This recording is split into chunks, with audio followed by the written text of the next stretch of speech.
Today we're going to learn how to play a multiple bounce roll. Now the word multiple means many, so many bounces.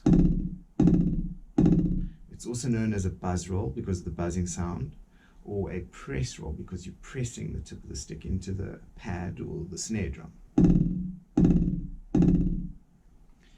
So we need to understand the balance point of the stick, where the stick is going to bounce the best, and the fulcrum or the balance point of the stick is a third of the way from the back, which is about over there somewhere. So you can experiment to understand where this balance point is by holding in the middle of the stick, and you can see it doesn't bounce so well, and the stick will feel very light in your hand. And if you hold too far back, it also bounces die very quickly and the stick feels very heavy. So I would suggest starting a little further back and then moving forward and hearing how the stick bounces. So you'll feel that sweet spot where it really starts to work nicely. And all you're doing is letting the stick just bounce like that. But it can be quite tricky to get it to do this straight out. So what I suggest is that you hold the stick with your first finger on that second joint, curl the finger around the stick a third of the way.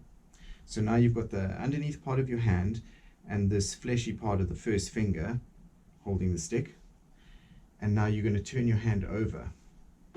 So my fingers are extended, everything's straight, and I'm going to drop the stick from here. So my arm is still, and I'm going to use my wrist just to push the stick into the pad, just like that. It's a very small motion.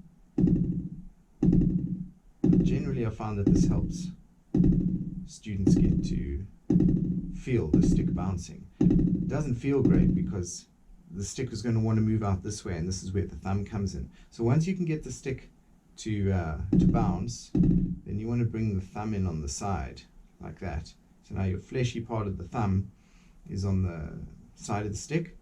You've got the underneath part of your hand here, and you've got that first finger encasing the stick. So the tip of the stick is not very high, and my arm is still, and I'm just using my wrist and my hand to push the stick or the tip of the stick into the pad.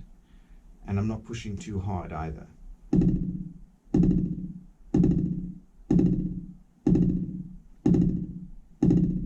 And one last thing is, I'm not squeezing the stick very tightly with all these parts here. Think of it like when you ride your bicycle. So your hands are on the handlebars and you're gripping the handlebars, but you don't clench the handlebars, they just relax there. It's the same thing with this grip. Keep your grip relaxed. Make sure there's no gap there either. You're closing all these areas so the stick's got nowhere to go, and now you can control those bounces. So once you've got the one hand working, then you need to do the same thing with the other hand. And try and get as many bounces as possible.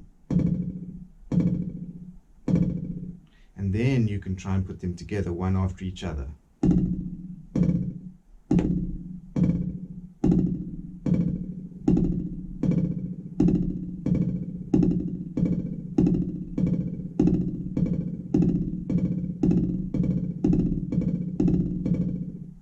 And then you can increase the speed as you go.